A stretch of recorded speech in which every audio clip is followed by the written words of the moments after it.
முதல்ல அந்த press peoples எல்லாருக்குமே வந்து ஒரு மிகப்பெரிய தேங்க்ஸு. நான் கூப்பிட்டு நீங்கள் வந்திருக்கீங்க, உண்மையாக வந்து மிகப்பெரிய நன்றி நீங்கள் வந்ததுக்கு. நான் எதுக்குமே வாயை தரக்கூடாது, எதுவுமே பண்ணக்கூடாதுன்னு பொறுமையாக தான் போயிட்டுருந்தேன். சரி, திருப்பி வந்து இவங்க ஒருத்தர் அமைதியாக இருக்காருன்றதுக்காக அவங்க மேலே வந்து போலியான விஷயங்கள் எவ்வளோ விஷயங்களை வந்து மாற்றி சொல்லிட்டு தான் இருக்காங்க நித்யா. நானும் பொறுமையாக இருந்தேன். சரி, ஒரு சட்டன் பீரியடுக்கு அப்புறம் தான் நம்ம வந்துட்டு இப்படி ஒரு ப்ரெஸ் மீட் வைக்கணும் அப்படின்னு எனக்கு தோணுச்சு. ரொம்ப யோசனை பண்ணி 2-3 நாள் யோசனை பண்ண பிறகு தான் அந்த ப்ரெஸ் மீட்டை நான் இன்னைக்கு ரெடி பண்ணேன். ஆக்சுவலாக நித்யாவுக்கும் எனக்கு வந்து லவ் மேரேஜ் தான். நாங்கள் வந்து லவ் பண்ணி தான் கல்யாணம் பண்ணிக்கிட்டோம். எங்களுக்கு வந்து போஷிக்கான்னு ஒரு பொண்ணு இருக்கா. நல்லா தான் இருந்தோம், எல்லா ஃபேமிலி மாதிரி நல்லா தான் இருந்தோம், நல்லபடியாக தான் இருந்தோம். என்னென்னா நான் எந்தெந்த வெளியூருக்கு போகிறனோ அந்த ஊரை வந்து என் குழந்தையும் பார்க்கணும், என் ஒய்ஃபும் பார்க்கணுன்றதுக்காக என்னுடைய சம்பளத்தை கூட குறைச்சிக்கிட்டு அவங்க 2 பேரை கூப்பிட்டு போயிருக்கேன் வெளியே. இது எல்லோரும் கேட்கலாம், ஹஸ்பண்ட்னா ஒய்ஃபை கூப்பிட்டு தானே போவேன், எத்தனை நடிகர்கள் எத்தனை அவங்களுடைய ஃபேமிலியை கூப்பிட்டு போகிறாங்கன்னு எனக்கு தெரியாது. பட் நான் இது வந்து ஒரு இதாகவே வச்சுருந்தேன். நாங்கள் எந்த வெளியூர் போகிறோனோ அந்த வெளியூருக்கு அவங்கள கூப்பிட்டு போகணும் அப்படின்னு வச்சுருந்தேன். நல்லா தான் இருந்தோம், எல்லாமே இருந்தோம். என்னென்னா நடுவில் வந்துட்டு அவங்களுக்கு எப்போ இதான்னு கேட்டிங்கன்னா, இது வந்து நித்யாவுக்கு வந்துட்டு நம்ம வெளியே போகும்போது நம்மக்கிட்ட ஃபோட்டோ எடுக்க, நம்மக்கிட்ட ஆட்டோகிராஃப் வாங்கும்போதுலாம் அவங்க மூஞ்சில் அந்த ஜலஸ் நான் பார்த்துருக்கேன். இது ஒரு ஹஸ்பண்டுடைய வளர்ச்சியில் ஒரு மனைவிக்கு எதுக்கு இப்படி ஒரு ஜலஸ்ன்னு எனக்கு தெரியல. அது சரி, அதை கேர்லெஸ்ஸாக விட்டுட்டேன் நான். அதுக்கப்புறம் என் கூட வந்து விஜய் டிவி ஷூட்டிங்க்கு அதெல்லாம் வருவாங்க, போவாங்க, எல்லாம் பண்ணுவாங்க. அதுலேயே அவங்களுக்கு பாதி ஊறிடுச்சு, நம்மளும் ஃபெமிலியர் ஆகணும் அந்த மாதிரி ஒரு இதை மாதிரி ஊறிடுச்சுன்னு நினைக்கிறேன். இதுக்கு நடுவில் என்னென்னா, நம்ம அடிக்கடி வெளியூர் போகும்போது எல்லாம் பண்ணும்போது பார்த்திங்கன்னா, நித்யா வந்துட்டு ஒரு ஜிம்மில் சேர்றாங்க. நம்ம அதை பற்றி எதுவும் கேட்டுக்கல, அவங்க எந்த கேட்டாலும் நான் பண்ணிடுவேன். சரி, போய் பண்ணிக்கப்பா அப்படின்னு சொல்லிவிடுவேன். வழிகட்டு போகிறாங்க. அதுக்கு ஒரு ரீசன் சொல்லுவாங்க, இதுக்கு போகிறேன்னா இந்த மாதிரிப்பா, இதுக்காக தான், இந்த ஃபிட்னஸ் எனக்கு ஒரு மாதிரி உடம்பு ஒரு மாதிரி இருக்குது, அதனால் ஃபிட்னஸுக்காக போகிறாங்க. நாளடைவில் நாங்கள் போகும்போது அங்கே ஒரு ஜிம் ட்ரைனர் வந்து உங்களுக்கு ஃப்ரெண்ட் ஆகிறாரு. ஃபசில் அவர் பேர். ஃப்ரெண்ட் ஆகிறாரு. அவர் பார்த்தீங்கன்னா வந்து ஆல்ரெடி நிறையா பொண்ணுங்களை வந்துட்டு ஏமாற்றிக்கிட்டு இதே மாதிரி சுற்றிக்கிட்டு இருக்காரு. அவருடைய பார்ட் டைம் ஜாப் தான் வந்துட்டு இந்த gym trainer job. Main job பார்த்தீங்கன்னா ட்ரிப்ளிகனில் வந்து இபியில் வந்து அந்த பள்ளம் நோடுறாங்க இல்லையா, இபி அந்த காவா அந்த இதெல்லாம் போடுறாங்க. அதுதான் அவருடைய மெயின் ஜாப்பு. அவர் என்ன பண்ணுவார், வெளியே வரும்போது அங்கே இருக்கும்போது பார்த்தீங்கன்னா காக்கி சட்டை ஒரு ஏழ்மையாக அப்படியே அப்பாவியாக இருப்பார். ஆனால் அதுக்கப்புறம் பார்த்தீங்கன்னா ட்ரெஸ்ஸிங் சென்ஸ்லாம் வேறு மாதிரி இருக்கும். அது காரணம் என்ன, இவர் யார் கூட பழகிறாரோ போகிறாரோ அவங்ககிட்ட கொஞ்சம் கொஞ்சமாக பணத்தை வாங்குறது, மொபைல் எனக்கு புதுசாக வாங்கி கொடுன்னு சொல்கிறது, கூலர்ஸ் வாங்கிக்கிறது, இந்த மாதிரிலாம் பண்ணுவாங்க. இவங்க ஏதோ ஒரு விஷயத்தில் வந்துட்டு அங்கே இதானவுடனே எனக்கு அரசு புதுசாக தெரிய வந்தவுடனே நான் கூப்பிட்டு கண்டித்தேன். வேணாம், இது தேவையில்லாத வேலை, பேரை கெடுத்துக்காதீங்க. இப்போ உங்கள் பேர் கெடுதுன்னா என் பேர் கெடுற மாதிரி தான். ஏன்னா பாலாஜியின் மனைவி நித்யான்னு தான் சொன்னாங்களே தெரியா, நித்யாவின் ஹஸ்பண்ட் பாலாஜின்னு யாருமே சொன்னதே கிடையாது. இப்போ வேறு தேஜுன்னு பேர் மாற்றிருக்காங்க. அது தேஜு யாருன்னு எனக்கு தெரியாது, நித்யா மட்டும் தான் எனக்கு தெரியும். அந்த மாதிரி இருக்கும்போது பார்த்தீங்கன்னா கண்டிக்கணும். அப்பயும் மீறியும் அவங்க வந்து அந்த செயலில் ஈடுபடுறாங்க. நடுவில் வந்து என்கிட்ட சொல்கிறாங்க, இந்த மாதிரி எங்கள் அம்மாவை பார்க்க போனோம், அவங்க அம்மா வந்து வேலூரில் இருந்தாங்க, எங்கள் அம்மாவை பார்க்க போனோம், மனசு சங்கடமாக இருக்குது அப்படின்றாங்க நித்யா. சொன்ன உடனே நான் சரிப்பா போயிட்டு வாங்கப்பா அப்படின்னு சொல்லிட்டு, போஷிக்காவுக்கு லீவு, சரி போயிட்டு வாங்கப்பான்னு சொல்லிட்டு நான் பணத்தை கொடுத்து அனுப்புகிறேன், 25,000 கொடுத்து அனுப்புகிறேன். இவங்க வழியிலேயே வந்துட்டு இவனை இந்த ஃபசிலிட்டரை பிக்கப் பண்ணிவிட்டு பெங்களூர் போகிறாங்க. இந்த விஷயம் எப்படி எங்களுக்கு தெரியும்னு கேட்டிங்கன்னா, எனக்கு வந்து இந்த ஃபோன் வந்துட்டு இந்த பிரச்சனை போகும்போதே நான் வந்து என்ன சொல்கிறேன்னா, இது வெளியே சொன்னால் பெரிய அசிங்கமாகிடும், தேவையில்லாத பிரச்சனை ஆகிடும் அப்படின்றதுனால நாசூக்காக யார்கிட்டயா சொல்லி அட்வைஸ் பண்ணிப்போம் அப்படின்றதுக்காக மனோஜ்குமார் அப்படின்றவர் வந்து என்னுடைய ஃப்ரெண்ட், அவர் இன்ஸ்பெக்டர் எஸ்ஐ, அவர் என்னுடைய ஃப்ரெண்ட். அவர்கிட்ட பர்சனலாக சொன்னேன் இந்த விஷயத்தை. சொன்ன உடனே அவர் வந்து அந்த ஃபசிலை கூப்பிட்டு அந்த ஃபோனெல்லாம் ரெக்கவரி பண்ணி எல்லாம் பண்ணாருங்க. அந்த ஃபோனில் பார்த்தீங்கன்னா எல்லா விதமான ஃபோட்டோஸும் கிடக்குது, ஃபசில்தும் நித்யாதும் எல்லா விதமான ஃபோட்டோஸும் கிடக்குது. அதை அவர் தான் வாங்கி அவர் தான் வச்சுருந்தார், மனோஜ் வச்சுருந்தார். அந்த சூழ்நிலையில் அந்த மொபைலை நான் கேட்டு வாங்கணுன்ற இது என் மைண்ட் எனக்கு இல்லை, ஃபுல் அப்செட்டில் இருந்ததுனால எனக்கு இல்லை. அது வாங்கி வச்சுன்னா அப்புறம் அவர் அட்வைஸ் பண்ணார், போனார், பேசினார், எல்லாம் பண்ணார். நாளடைவில் என்ன ஆகி போச்சுன்னா, இந்த ஃபசில் மேட்டர் அப்படியே ஃபேட் அவுட் ஆகிற சமயத்தில் இவர் மனோஜ் வந்துட்டு போய் சமாதானம் பண்ணி பேசுகிறேன்னு சொன்னார் இல்லையா, அதை சேர்த்து வைக்கிற மாதிரி இவர் நடுவில் ஃபுல்லாக கேம் ஆடுறாரு. இந்த விஷயம் எனக்கு தெரியவே தெரியாது சார். கேம் ஆடுறாரு. நான் வந்து கேள்வி கேட்குற மாதிரி கேட்பேன், நீ அது பதில் சொல்கிற மாதிரி சொல்லு, பாலாஜிக்கு நம்பிக்கை வர மாதிரி நடந்துக்கு, அதுக்கப்புறம் நம்ம என்ன உண்டோ பார்த்துக்கலாம் அப்படின்ற மாதிரி சொல்லித்தராரு. இது ஃபுல்லாக ஒரு பக்கம் போயிட்டே தான் சார் இருக்குது. நம்ம வந்துட்டு எவ்வளோ சொல்லியும் கேட்கல இவங்க. இது மூலிமா என்ன ஆகுதுன்னா, மனோஜ் வந்துட்டு என்ன சொல்கிறாருன்னா, நடுவில் அதாவது ஒரு ஃப்ரெண்டுடைய ஒய்ஃபு அவருக்கு அவங்க கிட்ட எப்படி பேசணும்னு கூட ஒரு காவல்துறையில் இருக்கிற அவருக்கு தெரியல. அவர் நல்ல ஒரு ஆடியோ வச்சு அந்த ஆடியோ நான் தரேன். ஆல்ரெடி வந்து கமிஷனர் ஆஃபீஸில் அந்த ஆடியோ கொடுத்துருக்கோம். அந்த ஆடியோவில் வந்துட்டு அவ்வளவு தகாத வார்த்தைகளை பேசுகிறா போல நித்யாவை அக்செப்ட் பண்ணிக்கிட்டு கம்முன்னு இருக்காங்க. பதிலுக்கு அவங்க பேசுகிறாங்க.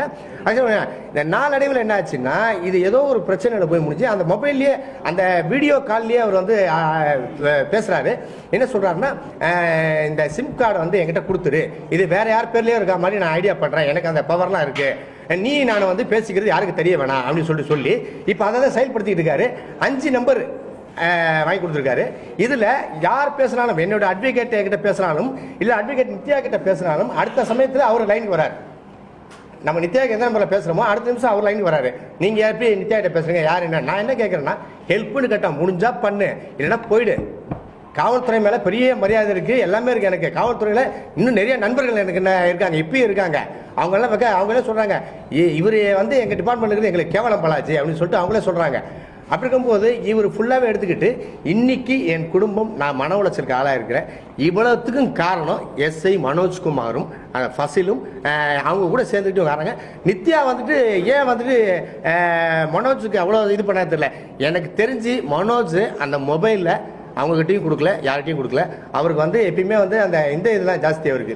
அந்த இதில் ஒர்க் பண்ணார் அவர், கிரைம் ரெக்கார்ட் பீரோ. அதுக்கப்புறம் வந்து அந்த இதெல்லாம் தெரியும் அவருக்கு, அந்த கம்ப்யூட்டர் சம்மந்தமான எல்லா விஷயமே அவருக்கு தெரியும். அதில் தான் வந்து என்னை பற்றி கிராஃபிக்ஸ் பண்ணி நான் ஒரு இடத்துல இருக்கேன், குழந்தை எங்கே இருக்குது, இவர் சொல்கிறாரு நான் குழந்தை கிரிக்கை பார்த்தேன்னு அந்த வீடியோலாம் சொல்கிறாங்க. அதே நித்யா சொல்கிறாங்க, எனக்கு ஒரு சேனல் தான் வந்து இதெல்லாம் எடிட் பண்ணி கொடுத்தாங்க, போய் சொல்கிறாங்க பயங்கரமாக. ஒரு குடும்பத்தை பிரிக்கிறதுக்கு சேனல் நீக்குமே ஹெல்ப் பண்ணாது. என் விஷயத்தில் எடுத்துங்க, விஜய் டிவிக்கு வந்துட்டு என்னங்க இருக்குது, என் ஃபேமிலி ஒன்றா சேரணும்னு விஜய் டிவிக்கு என்ன இருக்குது, அவங்க வந்து பாடுபடுறாங்க. உள்ளே அவங்க ஃபுல்லாக இருந்தது ஃபுல்லாக நடிப்புங்க. நித்யா ஃபுல்லாகவே நடிப்பு, எல்லாருமே அதை பார்த்துருப்பீங்க. நாங்கள் 28 நாளில் வெளியே வந்திருப்பாங்க, நான் 98 நாளில் தான் நான் வெளியே வந்தேன்.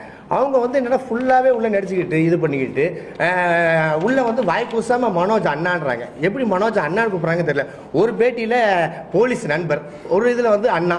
இவங்களுக்கு சமயத்துக்கு தகுந்த மாதிரியே இல்லை டைமிங்கு தகுந்த மாதிரி மாற்றிப்பாங்க போட்டுருக்கு. அண்ணா பிரதர், இல்லைன்னா வந்துட்டு ஃப்ரெண்டு, இப்படி மாற்றிப்பாங்க போட்டுருக்கு. இப்போ ஃபுல் டு ஃபுல் வந்து அவர்கிட்ட ஏதோ ஒரு இதை லாக் ஆகிருக்காங்க இவங்க. அதனால தான் இவ்வளோ இது பண்ணிட்டு இருக்காங்க. அது அவங்களுக்கும் நல்லதில்லை, குடும்பத்துக்கு நல்லதில்லை. இது எங்கே போய் முடியும்னு எனக்கு தெரியல. அதனால தான் இன்றைக்கி இந்த இன்டர்வியூ நான் பண்ணேன்.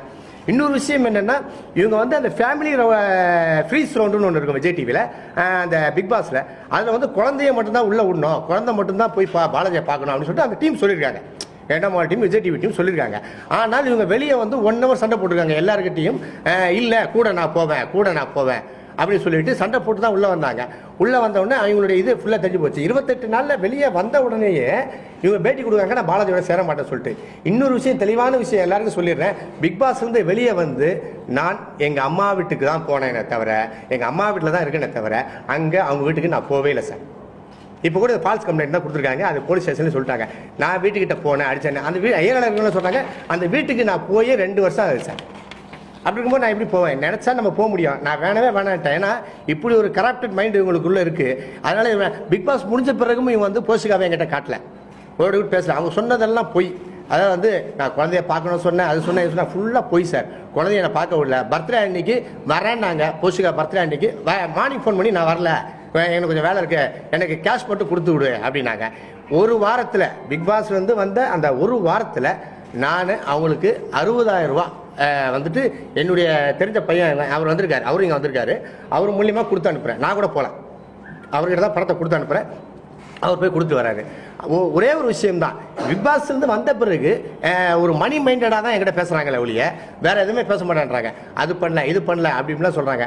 நடுவில் பார்த்தீங்கன்னா SBO ஸ்கூலில் படிக்கிற குழந்தைய நாராயணா ஸ்கூலில் மாற்றணும் அப்படின்றாங்க. உடனே அதுக்கும் நான் அக்ரி பண்ணிவிட்டு உடனே நாராயணா ஸ்கூலுக்கு போய் அப்ளிகேஷனை வாங்கி ஃபில்அப் பண்ணி இமீடியட்டாக ஃபீஸ் கட்டி அந்த பில்லெல்லாம் எடுத்து வந்திருக்கேன், எல்லாம் பண்ணியிருக்கேன். ஒரு 3 டேஸ்க்கு முன்னாடி சொல்கிறாங்க அட்வொகேட் கிட்ட, நான் அப்படி ஒரு விஷயத்த சொல்லவே இல்லைன்றாங்க, வாய்க்கு உசாம சொல்கிறாங்க. அப்போ டைம் பாஸிங்கு போய் ஒருத்தர் சீட்டு வாங்குவானா? டைம் பாஸிங்கு ஒருத்தன் போய் வேஸ்ட்டாக போய் பணத்தை கொடுப்பானா? சொல்லுங்கள். குழந்தை மேலே இது இருக்கிற நான் பிக் பாஸ் உள்ள சொன்னது தான் இப்பயும் சொல்கிறேன் சார். போஷிகாவுக்கு என்ன தேவையோ அஸ் எ ஃபாதர் நான் பண்ணுறேன், எல்லாமே நான் பண்ண ரெடி. ஆனால் இவங்க தேவையில்லாத விஷயத்த நிறைய பண்ணுறாங்க. இது நிறைய பொய்கள், பித்தலாட்ட வேலை நிறைய பண்ணுறாங்க. இவங்களை ஃபுல்லாக இயக்கிறதே எஸ்ஐ மனோஜ்குமார் அப்படின்றவர் தான், வேறு யாருமே கிடையாது. இவர் தான் ஃபுல்லாக ஏற்கிறாரு இன்னைக்கு சார். அவர் வந்து முதல்ல வந்து இதில் இருந்தார், ரெக்கார்ட் பியூரோ செக்ஷனில் இருந்தார் சார். ஸ்டேட் அது இருந்தார் சார். அதுக்கப்புறம் வந்து அவரை இது பண்ணி கமிஷனர் ஆஃபீஸில் போட்டாங்க. அதுக்கப்புறம் வந்து இப்போ பார்த்தீங்கன்னா சிந்தாதிரிப்பேட்டை போலீஸ் ஸ்டேஷனில் இருக்காரு சார். டிசி ஆஃபீஸில் இருக்காரு சார். டிசி ஆஃபீஸில் இருக்காரு. ஓகேங்களா. அதுக்கப்புறம் என்னன்னு கேட்டிங்கன்னா அவரை போய் அடிக்கடி போய் இவங்களுக்கு சந்திக்கணும். அந்த சந்திக்கிறதுக்கு ஒரு ரீசன் வேணும். ஒரு நிமிஷம், அது சந்திக்கிறதுக்கு ஒரு ரீசன் வேணும். அதுக்கு தான் இந்த பெண்கள் என்டோர்மெண்ட் இதில் சேர்த்து விட்டது அவர் தான். இதை சேர்த்துக்கிட்டு இவங்க சந்திக்கிறதுக்கு ஒரு கட்சியை சேர்த்துக்கிறாங்க. கேட்டால் வந்துட்டு அவங்க சொல்கிறாங்க வந்துட்டு நான் 234 தொகுதியிலையும் நிற்பேன்றாங்க. முதல்ல இவங்க வீட்டில் நிற்கிட்டான், அப்புறம் 234 தொகுதியில் நிற்கலாம். ஓகேங்களா. இந்த இந்த பெண்கள் அமைப்பில் இருக்காங்கன்றத இப்படிப்பட்டவங்க இருக்கிறது அந்த பெண்கள் அமைப்புக்கு ஒரு இழிவு, ஒரு கேவலம். அவங்க என்ன அப்படி பண்ணுறாங்க என்னன்னு எனக்கு புரியவே இல்லை. என்ன பழி வாங்கணும் நோக்கில் நிறையா பண்ணுறாங்க. இன்னொன்று பிக் பாஸ் வந்து வெளியே வந்த பிறகு எனக்கு நிறைய பேர் வந்து வாழ்த்துறாங்க, பேசுகிறாங்க, நல்ல பொறுமையாக இருந்தீங்க பாலாஜி, எல்லாம் பண்ணிங்கன்றாங்க. அதெல்லாம் இவங்களால் பொறுத்து கொள்ள முடியாமல் இவங்க வந்துட்டு ஏதாவது ஒரு இதில் இது பண்ணணும்னு சொல்லிட்டு பண்ணிட்டு இருக்காங்க. இது நான் என்ன எப்படி பேசுறது என்னன்னு புரியவே இல்லை. ஒரே ஒரு விஷயம் சார், ஓசிகாவுக்கு இவர் எஸ்ஐ மனோஜாலையும் நித்யாவாலையும் கண்டிப்பாக ஆபத்து ஒரு நாள் இருக்கு சார். ஆனால் எங்க வேணா அடி சொல்லுவேன், இவங்க குழந்தைய ஃபுல்லாகவே வந்துட்டு ஒரு லாக் பண்ணுறதோ ஒரு இதாக பேசுகிறதோ அந்த மாதிரிலாம் பண்ணுறாங்க. அந்த குழந்தைக்கு சொல்லித்தராங்க, இப்படிலாம் பேசு அப்பா அப்படின்னு சொல்லித்தராங்க. குழந்தைக்கு என்ன சார் தெரியும்? தேர்ட் ஸ்டாண்டர்ட் படிக்கிற குழந்தை என்ன தெரியும்? அவன் வந்து அவங்க சொல்லி கொடுத்தா பேசுகிறாப்பல. ஏன்னா அவங்க அரவணைப்பில் இருக்கிறதுனால அவங்க சொல்கிறதெல்லாம் செய்யணும், இல்லைன்னா அவங்களுக்கு ஏதாவது பாதிப்பு ஏற்படுமோ அப்படின்னு அந்த குழந்தை பயந்து இவ்வளோ தூரம் பண்ணுது. நான் ஒரே ஒரு விஷயம் தான் சார், இவங்க வந்து குழந்தைய என்கிட்ட காட்ட வேணாம், என்கிட்ட பேச வேணாம், எதுவும் பண்ண வேணாம் சார். நான் என்ன சொல்ல வரேன், குழந்தை உங்ககிட்ட வளர்ந்தால் குழந்தையுடைய ஃபியூச்சரே நாசமாக போயிடும். இதை கமல் சாரே சொல்லிட்டாரு. ஃபர்ஸ்ட் எஜுகேஷனை மட்டும் பாருங்கன்னாரு. பிக் பாஸ் வந்து வெளியே வந்த உடனே கமல் சாரை போய் மீட் பண்ணும்போது அவர் சொன்ன ஃபர்ஸ்ட் வார்த்தை என்ன, பாலாஜி அவங்க எப்படியாவது போட்டோம், அவங்க திருந்தலை இது பண்ணல அப்படின்னா எப்படியாவது போட்டோம் விட்டுருங்க, நாங்களும் சில விஷயம்லாம் கேள்விப்பட்டோம் விட்டுருங்க, நீங்கள் போஷிகாவுடைய எஜுகேஷனை மட்டும் பாருங்கன்னாங்க. இந்த நிமிஷம் வரைக்கும் இந்த ப்ரெஸ் மீட் கொடுக்குற வரைக்கும் கமல் சாருக்கு தெரியும். ஒன்று அவர்கிட்ட சொல்லிட்டு தான் நான் செய்கிறேன். ஏன்னா அதிக பிரசங்கத்தனமாக ஏதாவது பண்ணிட்ட கூடாது அப்படின்னால ஒரு விஷயம் அவர்கிட்ட சொல்லிட்டு தான் செய்கிறேன். கமல் சார் கிட்ட கொடுத்த ப்ராமிஸை இப்போ வரைக்கும் கடைப்பிடிச்சிட்டு இருக்கேன். அது அவருக்கே தெரியும்.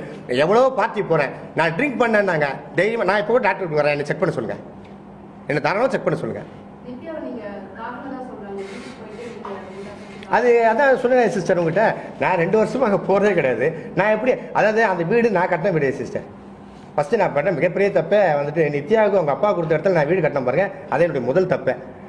நான் கட்டின அந்த 40 லட்ச ரூபா வீடை நானே எப்படி கல்லெடுத்து அடிப்பேன் உடைப்பேன் சொல்லுங்க. சொல்லணும்னா எது வேணா சொல்லலாம். ஒரே ஒரு விஷயம் தான் சிஸ்டர், அவங்க வந்துட்டு லேடி பெண்ணு அப்படின்றதுனால எல்லாமே பரிதாபப்படுறாங்க, ஐயோ பாவம் அப்படின்றாங்க. ஆனால் உள்ளுக்குள்ள என்ன பிரச்சனை நடக்குதுன்னு யாருக்குமே தெரியாது. அதனால தான் இந்த ப்ரெஸ் மீட்டை நான் வச்சேன். நான் நித்யா, நீங்கள் நல்லா பார்த்துருப்பீங்க, இதுக்கு முன்னாடி என்னை பற்றி எவ்வளவோ நியூஸ் வந்துச்சு.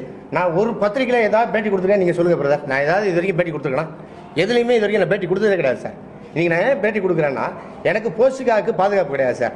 எனக்கு வந்து போஷிகாவை கமலஹாசன் சார் சொன்ன மாதிரி ஒரு போர்டிங் ஸ்கூலில் போட சொல்லுங்கள். அவங்களுடைய எம்சியும் இருக்காது, என்னுடைய இதுவும் இருக்காது. அந்த குழந்தை வந்து நல்ல சூழ்நிலை வளருவா, நல்லா படிப்பா. தேவையில்லாத அவருடைய இதை ஸ்பாயில் பண்ணாங்க. மீடியாவில் கூட்ட உட்கார வைக்கிறது பாப்பாவை, அதே மாதிரி வந்து வீடியோவில் பேச வைக்கிறது, இதெல்லாம் எதுக்கு சார், எதுக்கு பண்ணுறாங்க? என்ன பழி வாங்குறதா நினச்சிக்கிட்டு இதெல்லாம் பண்ணுறாங்க. ஆனால் தன்னுடைய குழந்தை வாழ்க்கையை அவங்க கெடுத்துட்டு இருக்காங்கிறது தெரிய மாட்டேங்குது அவங்களுக்கு. இதுக்கு இன்னொரு விஷயம் என்னன்னா, நான் முதல்ல சொன்ன மாதிரி வந்து இந்த சியூஜி நம்பர் மாதிரி ஒரு 4 நம்பர் வாங்கி கொடுத்துருக்காங்க. அந்த நம்பர் நான் கிட்ட இருக்கு, அதை வாங்கி கொடுத்துருக்காரு. அதனால தான் இவங்க கான்டாக்டை. இன்னொரு விஷயம், என்னுடைய ஃபோனுடைய டீட்டெயில்ஸ் எல்லாம் எடுக்கிறார் சிஸ்டர். அவர் யார்? அவர் யார் ஃபர்ஸ்ட்? அவர் எப்படி எடுக்கலாம்? அதே மாதிரி நித்யா வந்து நீ ஃபுல்லாக என் கண்ட்ரோலில் இருக்கணுன்றாரு. இவங்களும் மகுடி ஊதுன பாம்பு மாதிரி இவங்களும் இருக்காங்க. அப்போ என்ன ரிலேஷன்ஷிப்பு, என்ன கதை உங்களுக்கு? பொய் மேலே பொய். 28 நாளில் வெளியே வந்துட்டு பாலாஜியோட சேர முடியாது சொல்கிறாங்க, மேடையில் நடிக்கிறாங்க. நான் இது பண்ணிவிட்டு இன்னொரு விஷயம் என்னென்னா, நான் எலிமினேட் ஆகி வெளியே வரும்போது பார்த்தீங்கன்னா நான் நேராக எங்கள் அம்மா வீட்டுக்கு தான் போனேன். ஏன்னா அன்றைக்கி சண்டை போட்டு நான் வெளியே வரும்போது நான் நைட்டு 12 மணிக்கு கதவு தட்டும்போது திறந்த ஒரே கதவு எங்கள் அம்மா வீட்டு கதவு தான். அதனால் எங்கள் அம்மா வீட்டில் தான் இருக்கேன். நான் எலிமினேட் ஆன பிறகும் அங்கே தான் போனேன். எல்லா என் ஃப்ரெண்ட்ஸ் சர்க்கிள் எல்லாமே அங்கே தான் இருந்தாங்க. அப்போ பார்த்தீங்கன்னா 11:30 12 மணி இருக்கேன் சார். பார்த்தா நித்யாவுக்கு ஒரு ஃபோன் கால் வருது. அங்கே பார்த்தா மனோஜ் ஃபோன் பண்ணுறாரு. அவருடைய ரெகுலர் வேலையை தான் நினைக்கிறேன். ஃபோன் பண்ணிவிட்டு எங்கே இருக்குன்னு கேட்குறாரு. இவங்க நித்யா வந்து தடுமாறுறாங்க. இது பாலாஜி அம்மா வீட்டில் இருக்கேன் அப்படின்றாங்க. நான் ஃபோனில் யார் அப்படின்னு கேட்குறேன். மனோஜ் உன்னை பார்க்க வர்றாரா? என்னையே பார்க்க வர்றா? நான் என்ன சுதந்திர போராட்ட தியாகியா? என்னை பார்த்து அவர் என்ன பண்ண போறாரு? அவனும் வெக்கலாம் வந்து நிற்கிறாரு, வெக்கலாம் வந்து நிற்கிறாரு, என்னை கட்டி பிடிச்சிக்கிறாரு. பிக் பாஸ் எப்படி அப்படின்னாரு. கமலஹாசன் சார் அதை பற்றி கவலைப்படல. இவருக்கு என்ன இருக்கு பிக் பாஸை பற்றி? இவர் ஏன் வந்துட்டு அதெல்லாம் கேட்கணும்? இவங்க வந்து கஞ்சானில் பேசிக்கிறாங்க, இது பண்ணுறாங்க. இதை அங்கே ஒருத்தர் இருந்தாருங்க, அங்கே வந்து இதே மாதிரி யூடியூபுடைய நண்பர், என்னுடைய நண்பர் ஜாஃபர்னு அவர் அன்றைக்கி இருந்தார். அவர் சாட்சி. அவரே கேட்டார், ஏன் இவங்களை வர வச்சாங்க? இவ்வளோ பிரச்சனை இவனால தான் நடக்குதுன்னு தெரியுது சார். அப்படி இருக்கும்போது ஏன் வந்து மனோஜ் இங்கே வர வச்சாங்க அப்படின்னு கேட்குறாங்க. இதை நான் சொல்லிட்டு சார், வேற ஏதாவது நீங்கள் கேட்கணும்னா அட்வொகேட் இருக்காரு பேச. மனநிலைமையில இல்லைன்றதை விட சார், அதாவது வந்து இவங்க ஒரு ரிமோட்டு சார், ஆப்ரேட் பண்ணுறது அவர் சார். நமக்கு புத்தியை வேணாமா சார்? இப்போ நீங்கள் ஒரு விஷயம் எனக்கு சொல்கிறீங்கன்னா, நல்லது சொல்கிறீங்களா கெட்டது சொல்றீங்கன்னா நான் ஒரு 5 நிமிஷம் யோசிக்கணும்ல சார். அவங்களுக்கு ஒரே ஃபோக்கஸ், அதாவது மனோஜ் மேலே ஆல்ரெடி நாங்கள் ஒரு கம்ப்ளைண்ட் கொடுத்து எல்லாம் பண்ணியிருக்கோம். அந்த கோவத்தில் தான் மனோஜ் வந்து நித்யா மூலியமாக நம்மளை ஃபுல்லாக ரிவெஞ்ச் எடுக்கிறாரு சார். ஒரே நாளில் 3 கேஸ் டிஸ்மிஸ் ஆகுது சார் ஹைகோர்ட்டில். அது திருப்பியும் வந்து எடுக்கிறாங்க சார். இவங்க டிஸ்மிஸ் ஆன கேஸ் மறுபடியும் எடுக்கிறாங்க சார்.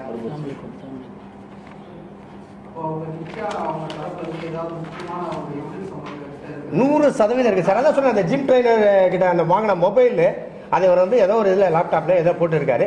என்ன சொல்லியிருப்பாருன்னா, நான் வந்து எந்த விதத்துலையும் வந்துட்டு அவரையும் இதையும் தொல்லை பண்ணல, நீ அப்படியே சேஃப்டியாக இரு. அந்த ஆடியோ நீங்கள் நல்லா கேட்டிங்கன்னா தெரியும். அந்த ஆடியோ இது வரைக்கும் வந்து கமிஷனர் ஆஃபீஸில் வந்து 2 முறை நான் கொடுத்துருக்கேன் சார். எந்த விதமான இதுவும் எடுக்கல, சிடி போட்டு. அந்த ஆடியோ இப்போ நான் வந்து இந்த இதில் வச்சுருக்கிறேன், பென்ட்ரைவில். நீங்கள் அதை போட்டு தெளிவாக கேளுங்க. அதுலேயே அவர் சொல்கிறாரு பாருங்க, நான் ஒரு நம்பர் வாங்கி தரேன், இந்த நம்பரை இனிமேட்டு யூஸ் பண்ணாத, இந்த நம்பரில் நம்ம 2 பேர் பேசலாம், வெளியே யாருக்கும் தெரியாது.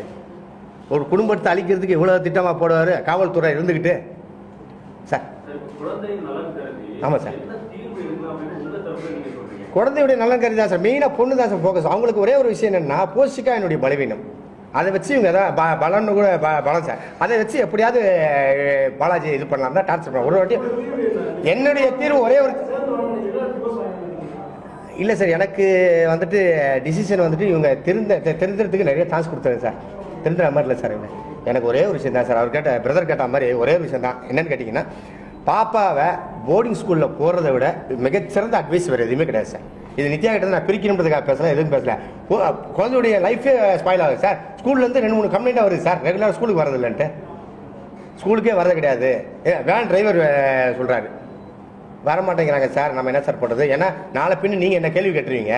1000 தான் மேடம் கிட்ட இருந்தாலும் நீங்கள் ஆஸ் அ ஃபாதராக என்ன கேட்பீங்களா? ஐயோ வேனில் கூட்டி போனேன் இல்லையா, குழந்தை ஸ்கூலுக்கு போச்சா இல்லையா என்ன கேட்பீங்களா சார்? அதுக்கு நான் பதில் சொல்கிறேன் சார். இன்றைக்கி அவரும் வரதா இருந்துச்சு. அவர் நான் வேண்டாங்க பரவாயில்ல விடுங்க, ஏன்னா அவர் ஸ்கூல் ட்ரிப்புன்றனால பரவாயில்ல விடுங்க, ஏதாவது டவுட்னா எனக்கு நம்பர் கொடுங்க சார், நான் பேசுகிறேன் சார் அவங்ககிட்ட அப்படின்னு சொல்லிட்டு சொன்னார் சார். இன்னும் சாட்சிகளுக்கு 2-3 பேர் வந்திருக்காங்க. நான் அட்வொகேட் பேசுங்க, அவங்களையும் பேச சொல்கிறேன்.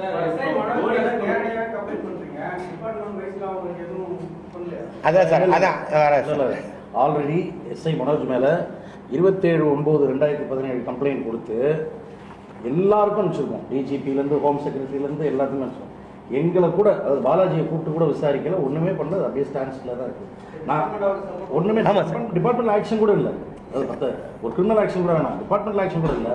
அதனால் நாங்கள் இதை நீதிமன்றத்துக்கு தான் எடுத்து போகணும் இருக்கோம். தமிழ்நாடு போலீஸ் மேலே நம்பிக்கை இருக்குது. இந்த ப்ரெஸ் மீட் மூலியமா அந்த மனோஜ் மேலே உள்ள கம்ப்ளைண்ட் பண்ணிட்டு ஆக்ஷன் எடுப்பாங்கன்னு நினைக்கிறேன். பட் இது வரைக்கும் எடுக்கல. எனக்கு எல்லாத்துக்கும் ரெப்ரசன்டேஷன் கொடுத்துருக்கோம். வில்லிவாக்கம்ல எல்லா ஸ்டேஷனும் கூட சார் 29 அத்தாரிட்டிஸ் மாற்றிக்கிட்டே இருக்காங்க. எல்லா ஸ்டேஷனுமே போகணும் சார். நான் அவங்க எப்பெல்லாம் கூப்பிட்டாங்கன்னா அப்பெல்லாம் நானும் போனோம், இவரும் வந்தார், பாலச்சந்திரன் வந்தாங்க. எப்படி சார் பண்ணுவீங்க? இவர் தான் வந்துட்டு உள்ளுக்குள்ளே போட்டுவிட்டு இது பண்ணுறாரு. சில பேர் நமக்கு என்ன, நம்ம இதிலே தலையிடணும்னு கூட இருக்கலாம்ல சார். இல்லை சார், எதுவுமே பண்ணல சார். பண்ற போகிறோம். எனக்கு மெயினான விஷயம், குடும்பத்தை கெடுத்த அவரை வந்துட்டு சஸ்பெண்ட் பண்ணணும். அந்த இந்த இந்த இதுதான் வந்துட்டு அவருக்கு தண்டனையை. ஏன்னா அந்த எஸ்ஐ நம்ம ஒரு போலீஸில் இருக்கோம், அதிகாரியாக இருக்கோம் அப்படின்ற ஒரு இதில் தான் உழவும் பண்ணுறாரு. ஏன் ஃபேமிலி மட்டும் இல்லை சார், அவர் 2-3 ஃபேமிலிக்கு இந்த மாதிரி பண்ணியிருக்காரு. ஓகே, சினி ஃபீல்டு அவர் கொஞ்சம் ஆர்வம், அதனால் 2-3 ஃபேமிலியை பண்ணிருக்காரு. ஒரு வாட்டி பேச போகும்போது உன்னை துப்பாக்கியில் சுட்டுருவோண்டான்றார். என்ன சுடுங்க, என்ன சுடுங்க, அப்படி என்ன இருக்குது சுடுங்க. ஆமாம் சார், எல்லாமே நான் ரெடி சார், ஐம் ரெடி. நான் இப்போ பிக் பாஸ்லேயே சொல்லியிருப்பேன் சார். யாரோ ஒருத்தர் வந்துட்டு கோர்ட்டில் வந்துட்டு உட்காந்துக்கிட்டு எழுதி, ஜட்ஜையா எழுதி, அவர் யாருன்னு நமக்கு தெரியாது பாவம், அவர் எழுதி சொல்கிறதுக்கு நானே சொல்கிறேன், போஷிக்காவுடைய படிப்பு செலவு ஃபுல்லாகவே நான் ஏற்றுக்கிறேன். இப்போ ஓடுறது யாருக்காக சார்? ஓடுறது யாருக்காக சார்? இப்போ ஓட போகிறது யாருக்காக சார்? என் வாழ்க்கையில் எனக்கு நான் எதுவுமே பண்ணிட்டு கிடையாது சார். எல்லாமே போஸ்டுக்காகவும் இவங்க தான் பண்ணியிருக்கேன். இவங்க மிகப்பெரிய நம்பிக்கை துரோகம் பண்ணுறாங்க. இதை வேற யாரும் சார், ஆண்டவன் பார்த்துக்குவான் சார். ஆமாம் சார். அதுதான் சார், என்ன ஒரு ஃபேமிலியை பார்க்க முடியாத நீயே ஒரு கட்சியில் சேர்ந்து நாட்டை என்ன பார்க்க போகிற நீயே? எனக்கு புரியல.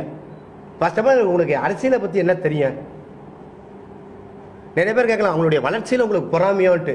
அவங்க என்ன சிஎம் கேண்டிடேட் நிற்கிறாங்க நான் பொறாமப்படுறதுக்கு? அதாவது சார் வீட்டில் இவ்வளவு இருக்குது சார், எல்லாமே இருக்குது சார், பார்த்துக்கிறதுக்கு இவ்வளோ தூரம் பண்ணியிருக்கேன் சார். வீட்டை பார்த்து பார்த்து பார்த்து பார்த்து ஒரு யூரின் இன்ஃபெக்ஷனில் கூட நான் போய் சம்பாதிச்ச பணத்தை அந்த வீட்டுக்கு போட்டிருக்கேன் சார். 50,000 ரூபா சம்பாதிச்சு கூட அந்த வீட்டுக்கு போட்டிருக்கேன் சார். என்ன அசால்ட்டாக வெளியே அனுப்பிச்சாங்க. அவங்க அப்பா வந்துட்டு கடனாக 5 lakhs கொடுத்தாரு சார். அந்த 5 lakhsக்கும் வட்டி கட்டி கொடுத்துட்டு இருந்தேன் சார் நான். இதோட பெரிய விஷயம் என்னன்னா, அந்த வீட்டில் நம்ம இருக்கும்போது அது அவங்க வீடு தான். இந்த வீடை வாடகைக்கு விட்டுருந்தா அவங்களுக்கு வாடகை வந்திருக்கும் எங்கள் அப்பா அம்மாவுக்கு. நம்ம இந்த மாதிரி உட்காந்துருந்தா உங்களுக்கு ரொம்ப அசிங்கமாக பேசுவாங்க அப்படின்னாங்க. எதுக்குமா மாதம் 10,000 கொடுத்துருமா வாடகை அப்படின்னு. அதுக்கப்புறம் அவங்க அம்மா கிட்ட பேசும்போது சொன்னேன், அம்மா வாடகை மூலங்க நான் கொடுத்துக்கிட்டு இருக்கேம்மா, எவன் பண்ணுவான் சொல்லுங்க அப்படின்னு கேட்டதுக்கு, தம்பி வாடகை வாங்கி நாங்கள் சாப்பிட்ற அளவுக்கு நாங்கள் பிக்சர் இல்லை தம்பி, எவ்வளோ நாள் கொடுத்துருக்கா கேள்வி தம்பி நித்யா அப்படின்றாங்க. அப்போ எங்கள் குடும்பத்துக்குள்ளே பாருங்க குழப்பத்தை. சார் நீ எதுவுமே பண்ணாம தொடர்ந்து எதுக்கு சார் நித்யா உங்களை இவ்வளவு டிஸ்டர்ப் பண்ணணும், டார்ச்சர் பண்ணணும்? உங்களோட இன்னசென்ட் அவங்க பண்ணாங்க, எதனால அவங்க தொடர்ந்து அவங்க இப்படி பண்ணாங்க? தொடர்ந்து பண்றதுக்கு ரீசன் என்ன சார்? தப்பு அவங்க பண்ணல. நேற்று கூட பாருங்க சார், நம்ம பிரஸ் மீட் வச்சு எஸ்ஐ மனோஜ் வரதுக்கு முன்னாடியும் அந்த ஃபசில் ஆமா சோ தொடர்ந்து உங்களை அவங்க பண்ணிட்டே இருக்கிறதான ரீசன் பிக் பாஸ் வந்ததுமே நீங்க சேர்றதுக்கு தான் ஒரே முடிச்சு தான் வந்தீங்க. ஆமா சார். சோ அந்த காமிக்கப்பட்டதும் வந்து நீங்க சேர்ற மாதிரி அந்த மாதிரி தான் சீன்ஸ் தான் காமிச்சாங்க. சோ தொடர்ந்து சார் அது அத்தனையும் தொடர்ந்து உங்க மேல என்ன பிரச்சனை, ஏன் தொடர்ந்து அவங்க இப்படி பண்ணுவாங்க? பிரதர் ஒரே ஒரு இதுதான் பிரதர், நம்ம பிஸியாக இருக்கும் பிரதர். ஓகேங்களா, நம்ம ஒய்ஃப் தான், நம்ம குழந்தை தான். ஓகேவா, நம்ம பிஸியாக இருக்கோம். விஜய் டிவி காலையில் போனால் மறுநாள் தான் விடுவாங்க. அது மாதிரி அந்த மாதிரி பிஸியாக இருக்கிற காலகட்டத்தில் இவங்களுக்கு கொடுத்த ஃப்ரீடமை இவங்க தப்பாக யூஸ் பண்ணாங்க. அதை கேட்டது தப்பா? அது யாராக தான் கேட்பீங்க சார்? நீங்கள் இன்னைக்கு பணம் சம்பாதிக்கிறீங்க ஓடுறீங்கன்னா யாருக்காக சார் ஓடுறீங்க? உங்களுக்காக ஓட மாட்டீங்க சார். வீட்டில் ஒய்ஃபுக்காக ஓடுவீங்க, அம்மாவுக்காக ஓடுவீங்க, சிஸ்டருக்கு கல்யாணம் பண்ண ஓடுவீங்க, எவ்வளோ விஷயம் இருக்குது சார். அப்படி இருக்கும்போது இவங்களுக்கு கொடுத்த ஃப்ரீடத்தை இவங்க மிஸ்யூஸ் பண்ணிக்கிட்டாங்க. சொல்லுங்க சார். வெளியில வந்து பாலாஜி அவர் நல்ல ஒரு ஆர்டிஸ்ட் ஆகும், பொதுமக்கள் மத்தியில நல்ல ஒரு நட்சத்திரமாக ஜொலித்தவர், குடும்பத்துல கணவனா ஜொலிக்கலையா அப்படின்னு ஒரு கேள்வி. கணவனா ஜொலிக்க வைக்க வேண்டியது யாரு? அது உங்க பாட்டு தான். ஏன் பாட்டு எப்படி வரும்? நான் இதுக்கப்புறம் என்ன சார் பண்ணணும்? அவங்க வந்து இந்த இது மாதிரி வேணா மன்னன் படத்தில் அம்மாவை தூக்கிட்டு போவார் தெரியுங்களா, ரஜினி சார், அந்த மாதிரி எல்லாத்துக்கும் நான் தூக்கிட்டு போக முடியுமா சார்? அவங்க வெயிட் வேற சார்.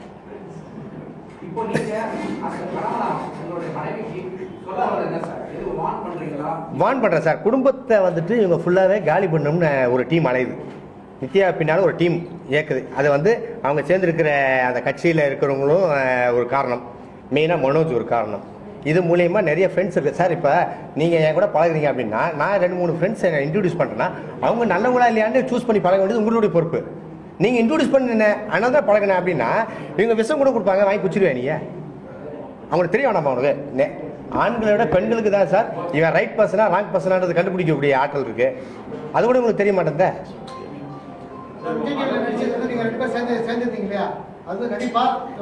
இல்லை சார், என்னுடைய பார்ட்டில் நான் இதான் சார். ஆக்சுவலாக நான் ரொம்ப நாளுக்கு அப்புறம் தான் என் குழந்தைய நாங்கள் பார்த்தேன் சார் ஸ்டேஜில். இந்த கமல் சார் பார்க்கும்போது பார்த்தேன், எவன் ஒருத்தரும் வந்துட்டு வேணும்னே அழமாட்டான் சார். அது உண்மையான என் தொழில் மேலே சத்தியமாக நான் 1.5-2.5 வருஷமாக பார்க்கவே இல்லை சார் குழந்தைய. அந்த மேடையில் கமல் சார் இன்ட்ரடியூஸ் பண்ணுறாரு, பார்க்குறோம் போகிறோம்.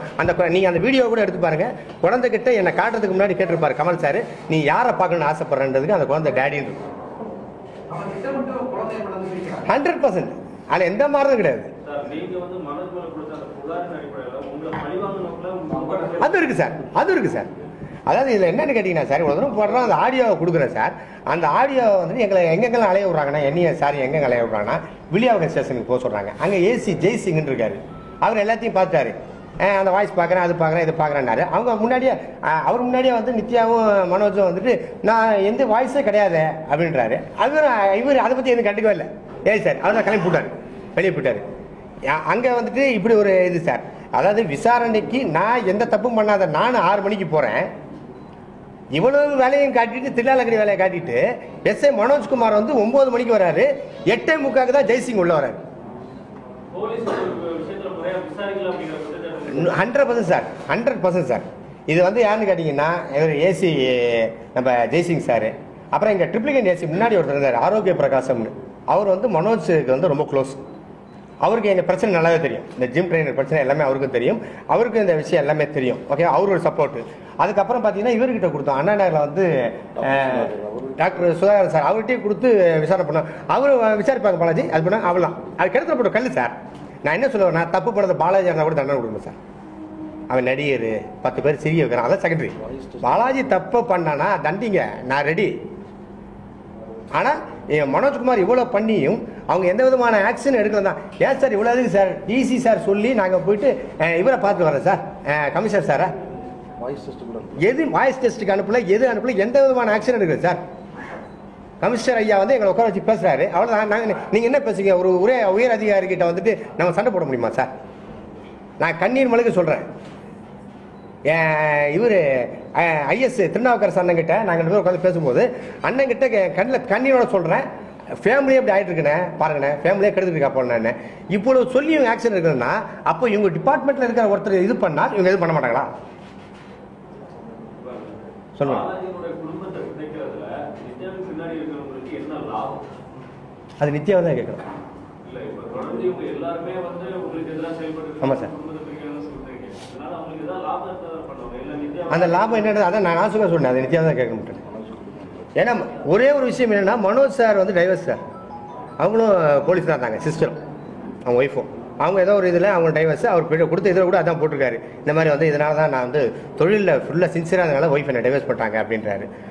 அப்படிப்பட்டவர் இப்போ எதுக்காக இந்த மாதிரி பண்ணி, இது என் ஃபேமிலி மட்டும் இல்லை ஜி, இவர் மேலே நிறைய 2-3 அலிகன்ஸ் இருக்குச்சு. அதை வந்து யாரும் சொல்ல பயப்படுறாங்க. அதே மாதிரி ஒரு ஜிம் ட்ரைனர் அப்படின்றவன் அவன் ட்ரெயின் பண்ணுறதை மட்டும் தான் அவன் வேலை, இன்னொரு குடும்பத்தை கெடுக்கிறது அவன் வேலை கிடையாது. நிறைய லேடிஸு வந்துட்டு இந்த ஜிம்முக்கு போயிட்டு பல பிரச்சனைகள் அனுபவிக்கிறாங்க, அவங்க பகிரங்கமாக சொல்ல மாட்டேன்றாங்க. காரணம் எல்லாமே ஹை சொசைட்டியில் இருக்கிறதுனால சொல்ல பயப்படுறாங்க. அதான் மேடம், அதான் சிஸ்டர், இது எண்டு சிஸ்டர், இது எண்டு. எது சார், எதுக்கு சார்? இல்லை சார், ஆக்சுவலாக வந்துட்டு கேஸ் வந்துட்டு டிஸ்மிஸ் ஆயிடுச்சு சார் ஒரே நாள். நான் பிக் பாஸ் உள்ள இருக்கும்போது இவருடைய ஜூனியர் பாலசாமி சார் இவர் தான் பார்த்துக்கிட்டாங்க, 2 பேரும். டிஸ்மிஸ் ஆன கேஸை மறுபடியும் எடுத்துக்கு சார் போடுறாங்க. அதில் ஒரு ரீசன் என்ன சொல்கிறாங்கன்னா, நான் பிக் பாஸ் உள்ள போனதுனால தான் இந்த கேஸ் அட்டன் பண்ண முடியலன்னு. இவங்க பிக் பாஸ் வரலன்னா அந்த ஷோ ஓடாதான். இல்லை அழுதாங்களா யாராவது, நித்யா நீங்கள் வாங்க எங்கள் டிஆர்பி ரேட்டு ரொம்ப முக்கியம் அப்படின்னு கேட்டாங்களா? இவங்களோட ஸ்டார்லாம் உள்ளே இருக்காங்க சார், என்னை விட பிரியாலாம் உள்ள இருக்கான், புரியுதுங்களா சார்? அப்படி இருக்கும்போது ஒன்றுமே இல்லை சார். கமல் சார் வந்து ஒரு கெட்டுகதர் ஒன்று அரேஞ்ச் பண்ணுறாரு சார். அதில் வர்றாங்க, வந்த 10வது நிமிஷம் இவங்க அந்த மொபைல் வாங்கினாங்க, போய் அங்கே சொல்கிறாங்க சார், நித்யா நீங்கள் இன்னும் திருந்தவே இல்லை அப்படின்னு சொல்லிட்டு அங்கே இருக்கிறவங்க சொல்கிறாங்க நித்யா. கமல் சாருக்கு, கமல் சார் டீம் அவங்க அந்த இவங்களுக்கு ஃபுல் விஷயம் தெரிஞ்சிருக்கு சார். ஏன்னா ஃபுல் டு ஃபுல் நீங்கள் இப்போயே நம்ப மாட்டீங்க, அவருக்கு இவ்வளவு கட்சி பணி இருந்து இந்தியன் டூவில் நடிச்சுக்கிட்டு இருந்தாலும் வீக்லி ஒன்ஸ் ஃபோன் பண்ணி அவர் கேட்குற ஒரே விஷயம், கோஷிகாவுடைய எஜுகேஷன் என்ன பாலாச்சு போர்டிங் ஸ்கூல்ன்ற ஐடியாவை அவர் தான் கொடுத்தாரு. அப்போ வருவாங்க சோஃபியான்னு ஒருத்தர் இருக்காங்க, அவங்க மிச்ச கதையெல்லாம் உங்களுக்கு சொல்லுவாங்க. ஆமாம் சார், ஆமாம் சார்.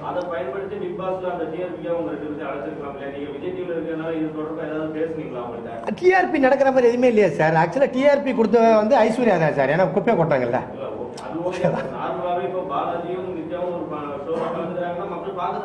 பார்க்கதான் சார் செய்வாங்க, ஆனால் அதில் உண்மை இருக்கா இல்லையான்றது வந்து நீங்கள் பார்த்த உங்களுக்கு தான் தெரியும் சார். நீங்கள் அந்த இடத்துல வந்து 63 கேமரா இருக்குது சார். இல்லை மனைவி வர்றதே எனக்கு 2 நாள் முடியாது சார், தெரியும் 2 days முன்னாடி வந்து.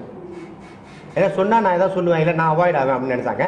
எனக்கு அப்போதைக்கு கண்ணில் படுது அந்த 16 கண்டஸ்டில் இவங்க ஒரு ஆள், அதை தாண்டி என் ஒய்ஃப் அவள் தான். இல்லை சார், நான் பேசவே இல்லை சார் விஜய்கிட்ட. நான் அந்த வீட்டில் கூட பெருசாக பேசிக்க மாட்டேன் சார். சார் இப்போ ஒரே ஒரு விஷயம் சார், இவங்க எல்லாத்தையும் தூக்கி போட்டுட்டு இந்த பழைய ஃபோனு லொசுக்கு ஜெனுவினாக இருந்தாங்கன்னா லைஃப் நல்லா இருக்கும் சார். ஆமாம், அப்படி இல்லைன்னா இவங்க வந்து இப்படியே இருந்தாங்கன்னா இவங்க லைஃப் அதோடு முடிச்சு பேர் இன்னும் கெட்ட பேர் ஆகிட்டு தான் இருக்கு அவங்களுக்கு. இப்போ கூட வெளியே என்ன சொல்கிறாங்கன்னா, நித்யா பாலாஜியின் மனைவி நித்யான்னு தான் சொல்கிறாங்க சார். ஓகே, நான் திருத்தூர் ஏன் அதை சொல்கிறேன் கேட்டீங்கன்னா, இப்போ தேஜுன்னு மாற்றிருக்காங்க. ஹேர் கட் பண்ணியிருக்காங்க, பாப் கட். ஓகேங்களா, இவங்க கொடுத்த 4 முடியில் தான் கேன்சரில் பசங்க பிழைப்பாங்க. வேற யாரும் முடியே கொடுக்கவே இல்லை. திருப்பதியில் இத்தனை பேர் முடி கொடுக்குறாங்க, அவன் யாரு? இதை இவங்க பண்ணது இல்லாமல் இவங்க பண்ற தப்புக்கு குழந்தையும் ஜாயின் பண்ணிக்கிறாங்க பாருங்க. இப்போ கோச்சிங்காக ஜாயின் பண்ண என்ன நினைப்பீங்க நீங்கள்? இப்போ சிஸ்டர் பார்த்தியா, குழந்தைய கூட நல்ல விதமாக வளர்க்குறாங்க அப்படின்னு நினைப்போம். அந்த 4 செவத்துக்குள்ளே அது என்ன டார்ச் அனுப்பிக்கு நமக்கு என்ன தெரியும்? நாளைக்கு எனக்கு குழந்தைக்கு எதாவது ஆச்சுன்னா இத்தனை பேர் வந்து நிற்பீங்களா? நிற்க மாட்டீங்க. நான் தான் சார் ஒரு வாட்ச்மேனாக நிற்கிறேன் சார் பாப்பாவுக்கு.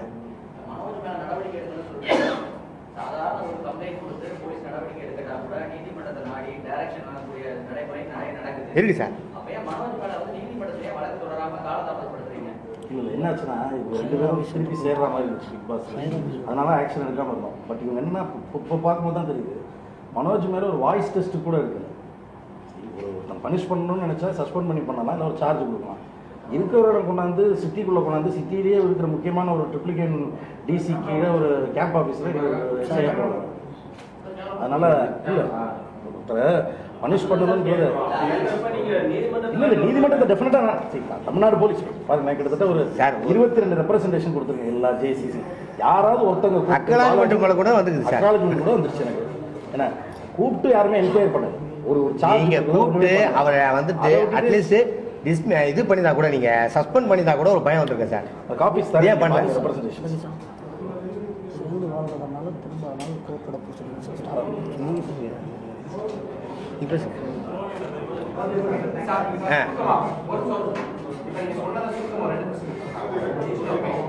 எது சார்?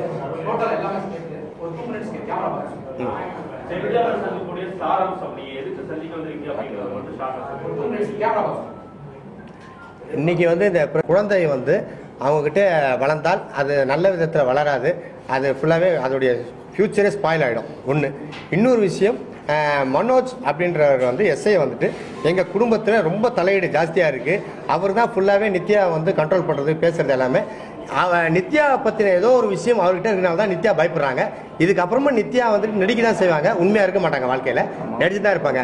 அதனால வந்து எனக்கு என்னென்னா, பாப்பா வந்துட்டு ஒரு போர்டிங் ஸ்கூலில் போய் படிக்க வைக்கிறது தான் என்னுடைய இது சார். அங்கே இருந்தால் தான் படிப்புடைய அவளுடைய அந்த படிப்பும் பாதிக்காது, அவளும் தேவையில்லாத சில விஷயங்களை வந்து இது கற்றுக்க மாட்டா, தேவையில்லாத விஷயங்கள் வராது அவளுக்கு. அதனால் வந்து பாப்பாவுடைய சேஃப்டிக்காக தான் இந்த ப்ரெஸ் மீட்டை நான் எனக்கு ஏற்பாடு பண்ணேன். இன்னொரு விஷயம், ஒரு குடும்பத்தை யாரோ ஒருத்தர் கெடுக்கலாம்னு நினைக்கலாம். காவல்துறையில் இருக்கிற மனோஜ்குமாரை கெடுக்கிறாருன்னா இவ்வளவு காவல்துறையை மதிக்கிற இவ்வளவு காவல்துறை அதிகாரிகள் இருக்காங்க, நம்ம எல்லாரையுமே மதிக்கும். அதில் ஒரு கருப்பாடு தான் இந்த எஸ்ஐ மனோஜ்குமார். இவரை வந்துட்டு விடவே கூடாது சார். இவரை வந்துட்டு சஸ்பெண்ட் பண்ணுற வரைக்கும் நான் விடவே மாட்டேன் சார். இது நான் பண்ணுறது, இதுக்கப்புறமா ஆக்ஷன் எடுக்கணும்னா என்னோட அடுத்த ஆக்ஷன் வேற மாதிரி இருக்கும். அவ்வளோதான் சார், வேறு இது நான் எதுவுமே பண்ணலன்னு சொல்கிறாங்க.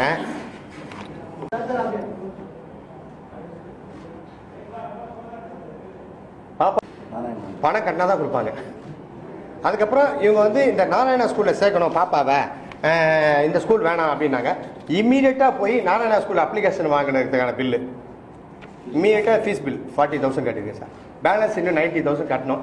இப்போ என்ன சொல்கிறாங்க, நான் அப்படி ஒரு விஷயத்த சொல்லவே இல்லை, அந்த ஸ்கூலில் சேர்க்கணும்னு நான் சொல்லவே இல்லை, அந்த ஸ்கூலை கேன்சல் பண்ணுங்கன்றாங்க. எந்த மூஞ்சை வச்சுக்கிட்டு மறுபடியும் அந்த ஸ்கூலில் போய் நான் பிரின்சிபல் கிட்ட போய் இந்த பணத்தை கேட்பேன், என்ன நினைப்பாங்க சார்? இதெல்லாம் மன வருஷம் தானே சார்?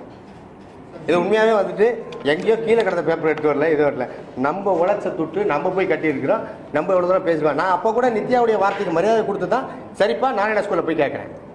அது ஏதோ ஒரு விதத்தில் இவனை டார்ச்சர் பண்ணணும், எப்படியாவது ஏதாவது ஒன்று பண்ணணும் அப்படின்னா என்னென்னு எனக்கு புரியவே இல்லை.